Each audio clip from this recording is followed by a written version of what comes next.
All right, we got folks rolling in. What's up, everybody? Good afternoon. We'll give everybody a few minutes, 2 or 3 minutes. I can filibuster for a bit. I tried to figure out how to get music to play, but I can't get it to play. So you'll just have to bear with my voice and some silence. I'm really excited about this. This is the first webinar that I've done since my level set days. It's been a few years. So if I seem a little rusty, it's because I am. So give me a little bit of grace there. The other thing I'll mention is that my design skills aren't great and I don't have a designer. So if you feel like the slides are a little lackluster, that's okay. The material is great. The design is not so great, but I'm glad you're here. Let's get started. Let's pop it in. So over the next 20 minutes, I'm going to teach you how to scale from 1 million to 10 million. Now, it's a lot to bake into 20 minutes. Before we get started, I want to get y'all involved though. So I'm going to launch a poll. I just launched it. So you should be able to answer why are you here? Like what is the number one thing that's plaguing your business? Is it that you can't get enough leads into your business? Is it that you're getting the leads, but you can't convert them to customers? Or is it that you're getting customers, but they're churning out? I'll give everybody like 30 seconds. Usually it's one of those three things, right? Because there's only one of a few ways to get from 1 million to 10 million. You can either get more customers, you can keep the same number of customers and just get more revenue from those customers, or you can do a mix of both. But one of the key things is the customers that do sign up, they got to stay around. So let's hear from you. Let's hear what everybody's saying. Looks like the lead horse here is that we need more leads. Always a challenge for early stage businesses. If you don't have a brand and you don't have distribution channels set up, you need to make sure you keep the pipeline full. So we're going to talk about some ways to address that. And I'm going to do my best to get as detailed as I can, but we don't have too much time and we want to leave some time for questions. So now that we've gotten through the poll, stay till the end, right? So I'm going to get through all of this in about 20 minutes. We'll leave 10 minutes or so for Q&A. I have some free gifts for you. I have some stuff to give out. So stay till the end. You're gonna like what I have to share. So I just ended the poll. I have a few warnings. I want to make sure that we are all on the same page here. So the first is this took 10 years of experience and I'm boiling it down into 20 minutes. And so if it feels a little abbreviated or oversimplified, that's because it is. It's kind of hard to take all of the learnings over 10 years of scaling level set to what we scaled it to. But we'll do our best to give you the high points. And if you want to dig deeper, reach out to me. You can always email me. I do have a few assumptions here. So I went through the list of attendees and I noticed there are quite a few companies that have not gotten to 1 million. That's okay. We still love you. Glad you're here. But all of this content is really targeted at companies that have already hit that $1 million in revenue mark. I'm assuming that you have product market fit, or at least you're getting to, or you're approaching product market fit. We're not going to talk about building product. We're going to talk about go-to-market here. That's my specialty. That's why you signed up. And so we're going to talk about customers and revenue. I'm also going to assume that you're profitable or you have some other way to fund your business. Either you've raised venture capital or something. It takes money to scale from 1 million to 10 million. It doesn't just happen. There's a mix of inorganic and organic things you can do. But I'm going to assume that you're at 1 million, you have product market fit, you have cash flow, or you have cash reserves that you can use to grow the business. And the final warning, and this may be uncomfortable for you, but only about 1% of you will actually get to 10 million in revenue. And that's okay. I didn't put the source in here, but you can go Google it. Like 1% of companies get to 1 million. And then of the ones that get to 1 million, 1% of those actually get to 10 million. It's really, really hard to get from 1 to 10 million. Don't believe everything you read on the internet. I know when you go on LinkedIn and Twitter, you have people like me out there posting and saying all of the ways and all of the success posts about how they get to 10 million, 15 and 20, and they do it faster and they do it in 24 months or 36 months. Most of that is either an exception or it's just not true. I'm telling you, it is hard. It is hard. And it took us a long time. I'm going to share some of those details with you today. So those are my assumptions. The last last thing is you're going to forget most of what I talk about today. We call this the dummy curve or the forgetting curve. So within like 24 hours, you're going to have forgotten 70% of what I tell you. Within a week, you will have forgotten 90% of it. It's important to revisit things if you want to learn them. You're going to get a recording of this video. You're going to get a copy of the slide deck. So don't worry. And if you ever have questions, you can always go to the website, martinroth.com, reach out to me. I'm very responsive and I want to hear from you. So what's the first thing you need if you want to get from 1 million to 10 million? You have to have a big TAM. What is TAM? Total addressable market.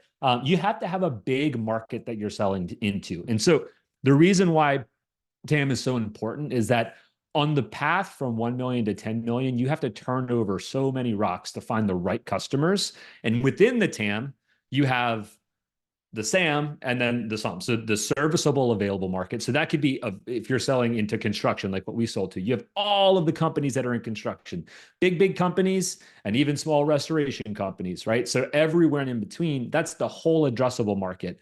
But who is available? That's the portion that you can acquire based on your actual business model, right? And then the obtainable market, the SUM, that's who you're super focused on. Those are the percentage of your total market that you can actually go and capture, the ones that are in your CRM, that are dialed in with your ideal customer profile, that you have a message that resonates with them.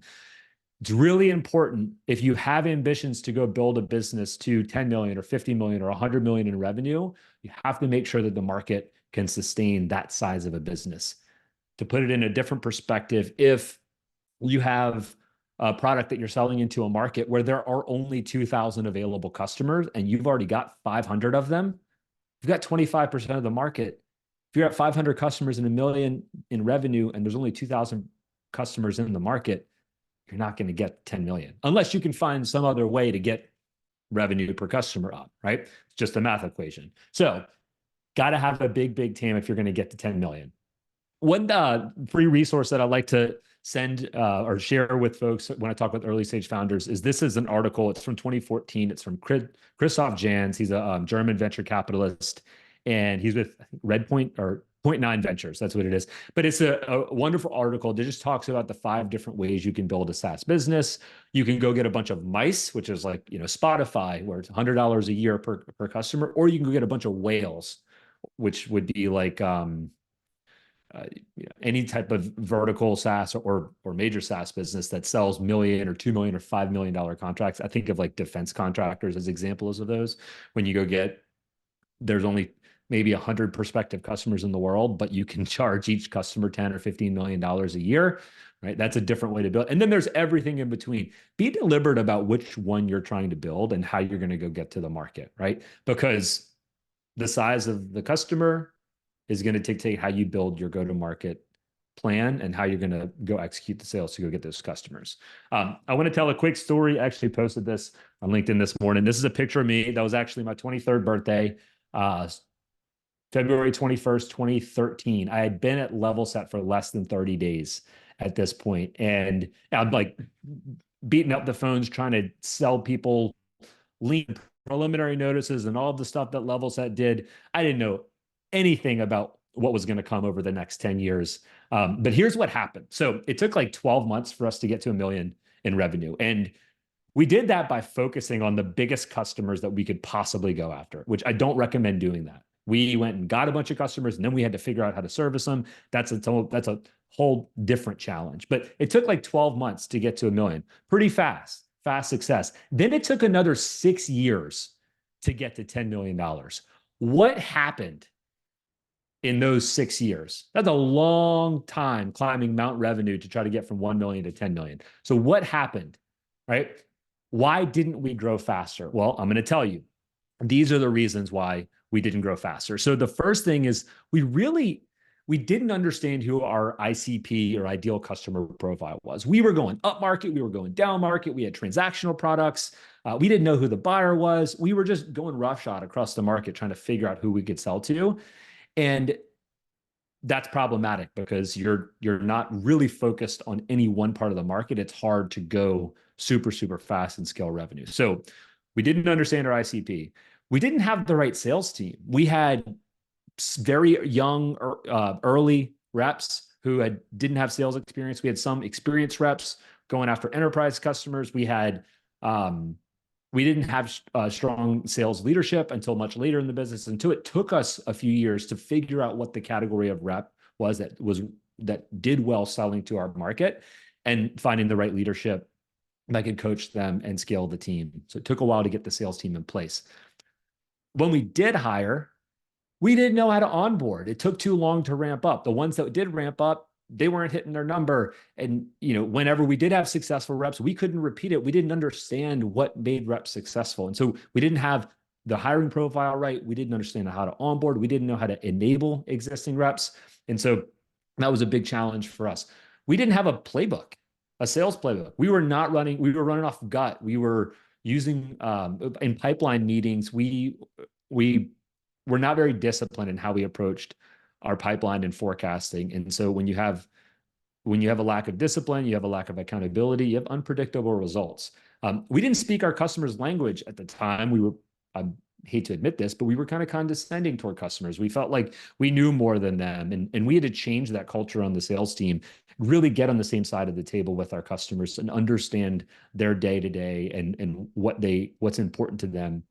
And then finally, we didn't build a community of raving fans who believed in the brand, who experienced the value that we could provide to their business, but also aligned with our culture and our values. And so we're going to run through how you can not make the mistakes that we made, which is how can you get to $10 million in revenue faster?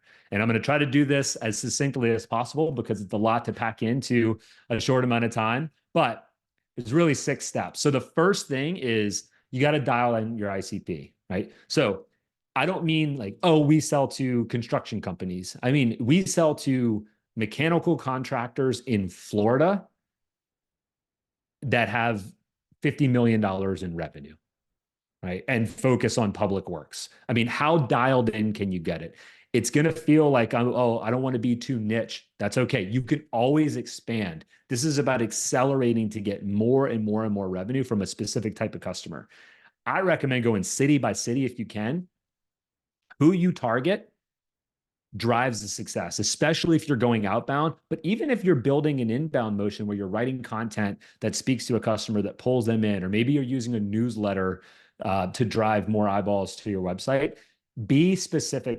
Write to one person, sell to one person, one persona, be hyper specific. That's going to give you traction. It's also going to give you a compounding effect when you're prospecting into, mechanical contractors in Orlando or, physical therapy clinics in Nashville, right? Just to give a couple of examples. And then the last thing I'd say here is pick a market segment and stick to it. If you're having success with SMB, sell to SMB. If you're having success with mid-market, sell to mid-market. It doesn't mean that you should say no to revenue when it falls into your lap, but when you design your go-to-market plan, you want it to be targeted at a very specific buyer and a very specific part of the market. A few tools you can use to dial in your TAM. TrueTam, full disclosure, that is an agency that I own that works with companies to help them dial in their TAM and get the right targeted list. You can obviously use ZoomInfo or Apollo. There's another many cool apps like Clay that allow you to do hyper targeting and build lists, but you have to do this work. You have to make sure that you have lists that your reps can call on or for you to call on. Don't just give your reps the phone book or Google and say, hey, go figure out who you should go sell to, right? Give it some thought. The second thing is when you're building your team, use your network. Don't use recruiters. Recruiters are fine if you want to go recruit for executives, but for frontline reps, especially if you only have like 1 or 2 reps and you're trying to go to 4 reps, use your network. I have the phone and messages icons from an iPhone, but it's like call people, let your network know that you're hiring and what you're hiring for. A few things to keep in mind when you're hiring. Number 1, find reps who've sold to a similar deal size and a similar sales cycle to what your selling motion is. So for example, if you have a $10,000 per year product and it takes 50 days on average to close a sale, don't go find an SMB rep who's used to 1 or 2 call closes in a week, right? They're not going to be comfortable running your sales cycle. Similarly, getting an enterprise rep that's worked at a big brand like Salesforce or something, getting them to come in, even though they have all of this experience, they have plenty more resources in there that they have been exposed to at their previous companies that they've worked at. They're going to struggle being in your early stage business trying to go scale from 1 to 10. And so try to find sales reps that have sold similar size deals, similar sales cycle, and preferably at a similar stage company and similar resources. And the final thing I'd say here is look at the traits and really think about the traits that are important to your culture and selling to your team. So the 5 traits that we looked for at Level Set were enthusiasm, grit, ambition, curiosity, and agency. We scored every potential hire on these 5 characteristics, and it ended up being very successful for us. It took us a while to figure those traits out, but once we did, it helped us get more consistent in the type of talent that we were bringing on to the team. The third thing is you need to build a sales enablement machine. So many times that I talk to early stage founders or early stage sales leaders, they bring on a new hire and they just trust that that hire is going to be resourceful enough to figure it out. You have to document this stuff. You have to be very strict in the onboarding schedule. I'd recommend even for the first 2 weeks that every hour of their day has purpose and is labeled. I mean, from 9 to 5 or whatever your working hours are, every hour has a purpose. It doesn't mean that every hour they're sitting with somebody getting coached. It could be that some of those hours are breaks, but you should never leave a new sales hire to their own devices in their first 2 weeks, because when they don't have anything to work on, you don't have control over how quickly they're onboarding onto your team, in your culture, and learning your product. Another thing to think about when you're onboarding new reps is coach new reps how they want to learn. Some people are auditory learners, some people are visual, some people like one-to-one coaching, some people want to watch you do it and then you watch them do it. You've got to create a bunch of different ways for your new reps to learn. And it's hard and it's time consuming, and building the enablement content always falls to the back of the line, but it is super important to reduce in ramp times. Some other simple like ways to accelerate ramp time: listen to your reps calls, record them, use Gong, right? Or Outreach, record them, watch them, run call camps, give that peer review. That's how you can accelerate the ramp time. And then empower the reps, empower the team to coach each other, share bright spots. When somebody closes a deal, get them to share the experience selling into that customer, share the experience. Maybe it's a new segment that you're selling into, or a different way to approach the product, or maybe a different prospecting workflow. But get the team involved, because your sales process will evolve over time. So super important. A few tools that you can use. Gong is great for conversational intelligence. Outreach is a sales engagement tool. Atrium is we'll talk about Atrium in a bit, but Atrium is a cool tool for like accountability and coaching and management. Okay.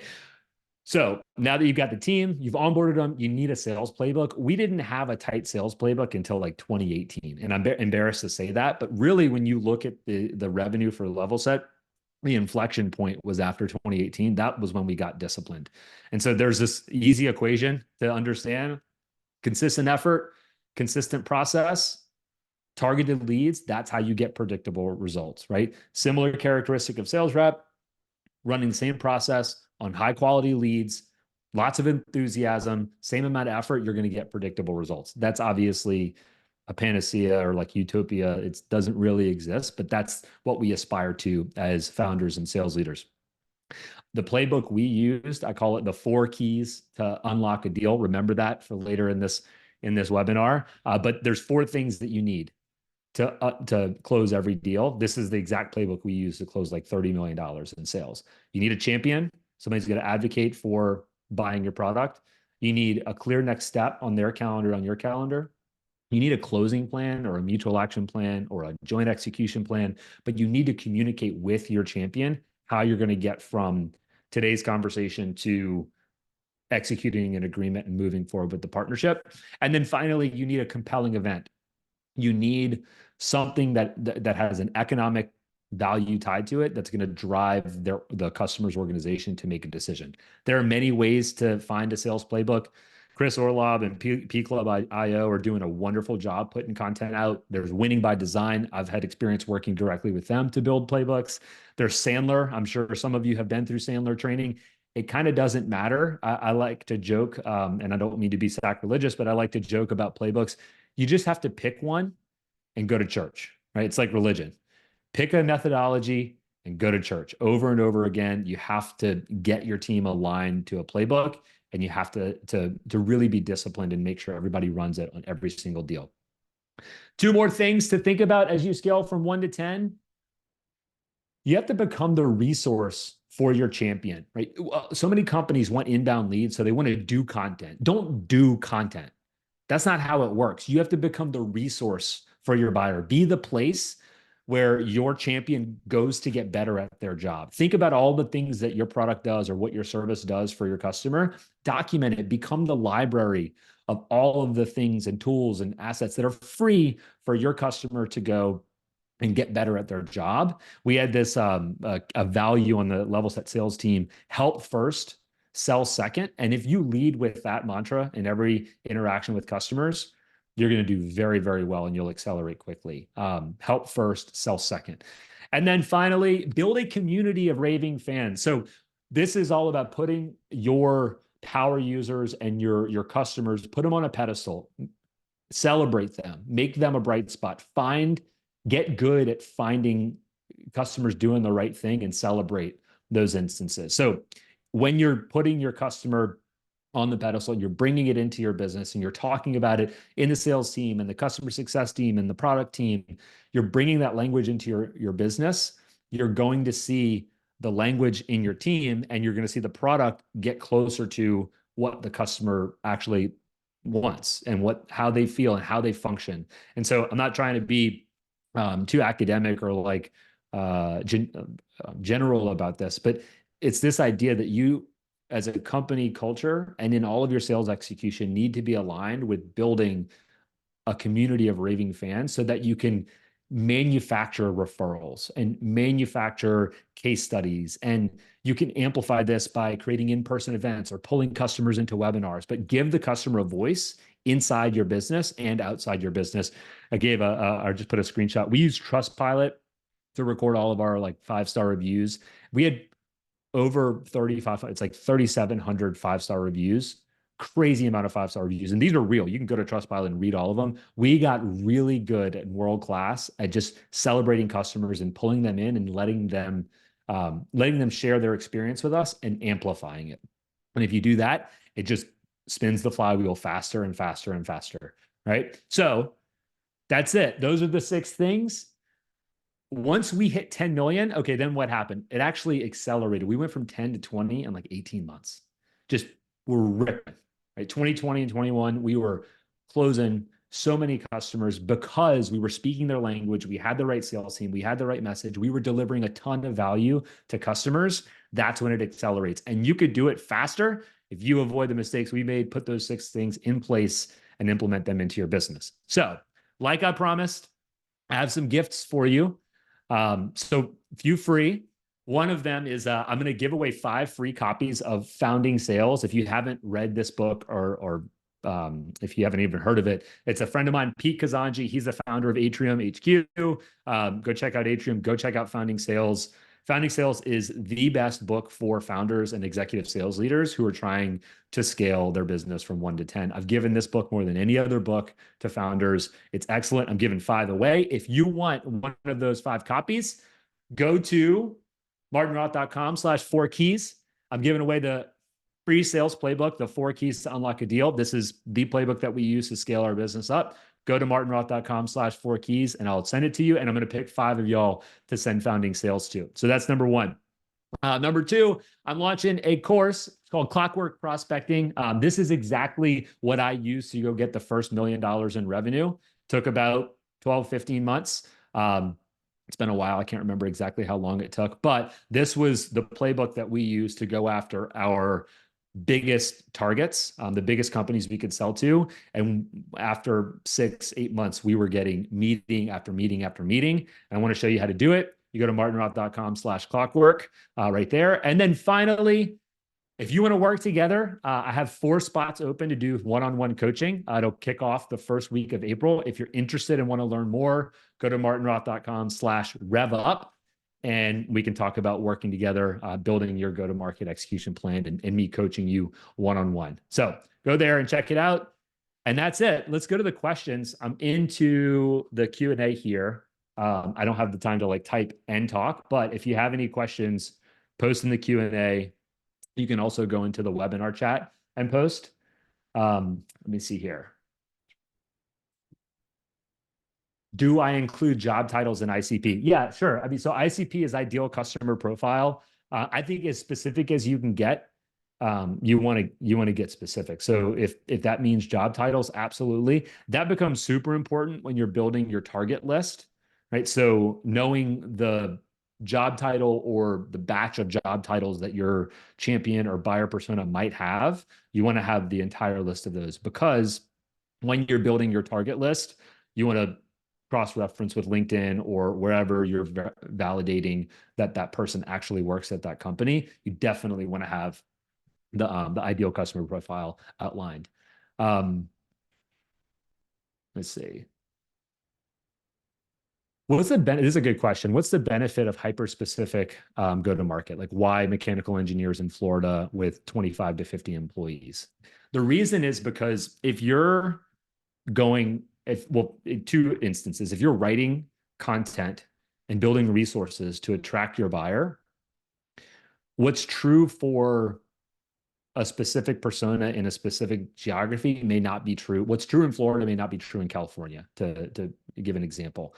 This is probably more relevant in vertical SaaS, but it doesn't matter what you're selling into. If you can hyper-focus on the use case, then the pocket stories that you use when you're talking with customers, the examples that you give, they're going to resonate better if you have the same. It's like the sports analogy, but it's like, if you have fastballs over and over and over again, you're going to know how to hit a fastball. But if you have a fastball, a curveball, a slider, and I don't know, whatever other, I'm not a baseball fan, but whatever the other pitches are, it's just going to take you that much longer to learn how to hit a fastball. And so that's why I like to shrink the world, is how do you just have more and more repetition with the same type of customer, the same use case, so you get really, really good at selling to that use case. The other benefit when you're going outbound is that if you focus on a specific geography, your effort compounds. So you can use referrals within that geography. So people, like if you're selling into Orlando, everybody that's in Orlando knows each other, or at least the companies that you would be selling to know each other. And so when you mention who you're working with, it just makes it that much more, your company that much more valid, and it gets you in the door quicker. And that gets easier as you get more customers in a specific geo. So great question. Glad you asked it. There's a question about onboarding with like remote. Was it still successful in a remote setting, or did we need to adapt? Definitely needed to adapt. So pre-COVID and COVID, and then after COVID, is like 3 different stories of onboarding. That may be like another webinar for another day to talk about how to onboard and rep successfully. It's really tough to do it remote. So I feel for all of you that are running fully remote teams, it's just so hard. It's so hard to do that whenever you're not in the same office.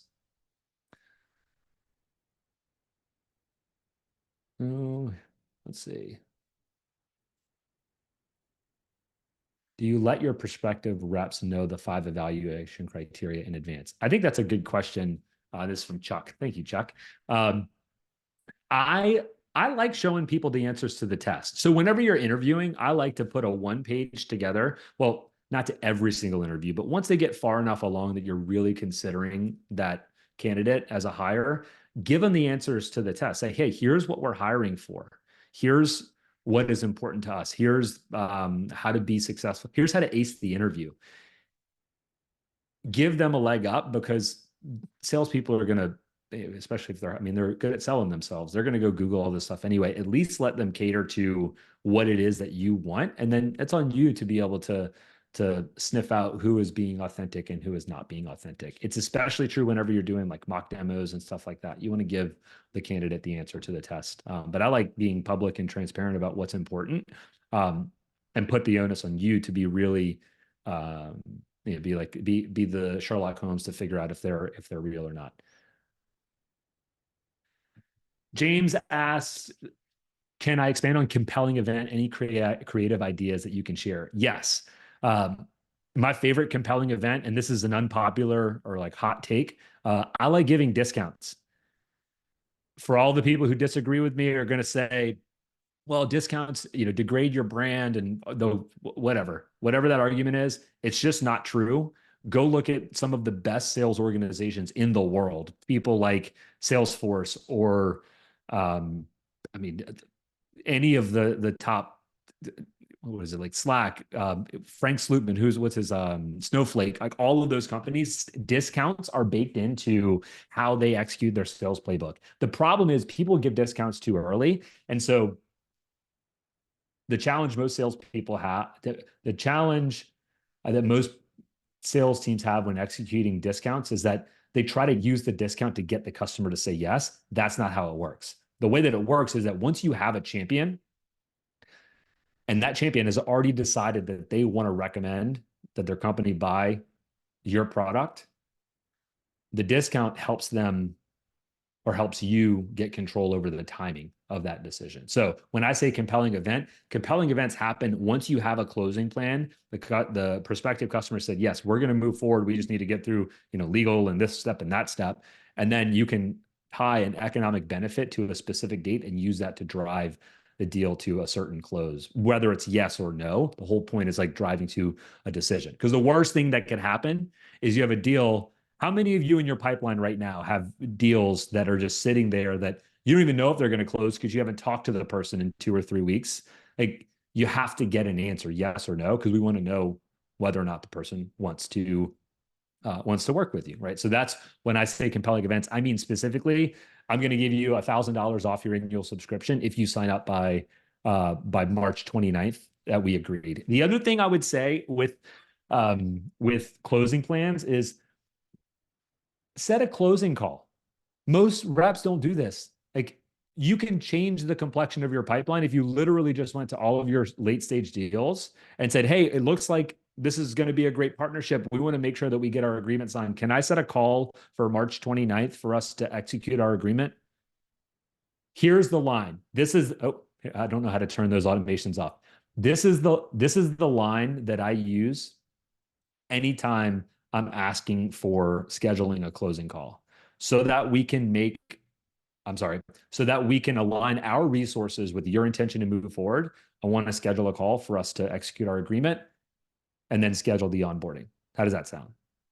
Goes over swimmingly with customers. They're totally understanding because you want to make sure that your resources in the company are aligned with their intention to move forward. In most cases, they're just going to tell you that they don't want to close because most deals don't close. It's a numbers game.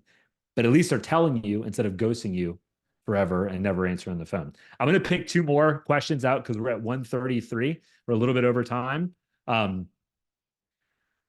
Ben, hey Ben, how you doing? This is what were the first in-person events you guys did to build your community of raving fans? So we sold into construction. Specifically, we sold to like credit managers and CFOs and VPs of finance, and they love Topgolf. Boy, do they love Topgolf. So that's what we did. We would go to like the Topgolf in Tampa or in Atlanta or in Phoenix, and we would set up an event. We would make it educational. So we would bring in either we would give a presentation, not a sales presentation, a presentation on how to be better at your job, like whatever that category was.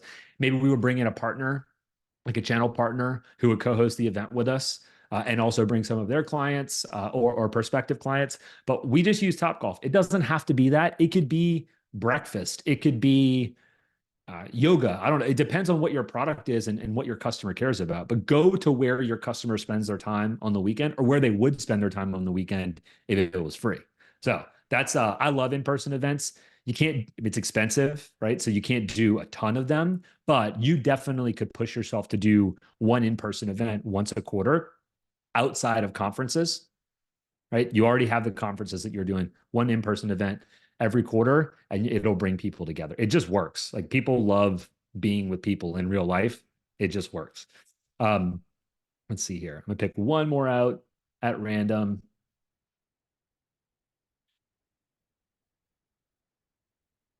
Tasia, my man Tasia, he said, how much do you say that install base or upsells played a role in scaling the revenue growth? This is like a softball. Thank you, Tasia. He knows because we work together. But um, install base, like selling to existing customers, we didn't figure that motion out until 2020. We had already gotten to $10 million in revenue before we figured out how to sell to our existing customers, like really sell. We were doing it. Our customer success team was responsible for expansion and upsell, but we didn't have any structure around that motion. And honestly, it wasn't being run well because the customer success team has so much on their shoulders. That is a hard job. Like shout out to all the customer success folks out there. It is such a hard job because you're taking so much inbound requests from customers. You have new customers being put on your lap. You have to be a product expert, a market expert. You have to troubleshoot and put out fires. You have to be a trusted advisor. You're running quarterly business reviews.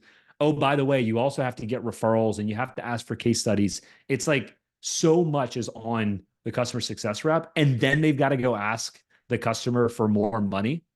Like, no, let's give customer success a break. What we did was we established a sales team. They had quotas like sales team. They were hired with the characteristics of a salesperson, and they were focused on selling to existing customers. And when we implemented that, the trajectory of our revenue totally changed. Like totally changed. It was impressive. I wish we had done that 5 years before because we would have gotten to $10 million faster. So that's it. We're like way over time, 136. Thank you so much. Again, let's see here. Go to martinroth.com, rev up if you want to work together. martinroth.com/clockwork if you want to learn how to get new customers like clockwork. And then martinroth.com/4keys to get the sales playbook we used to close $30 million in sales. Thank you all. I'm so appreciative. We had 150 people sign up. I don't know how many people actually joined, but this is, I kind of like this. I think I'm going to keep doing this. We'll do it again and again. Thank you all. Have a great day.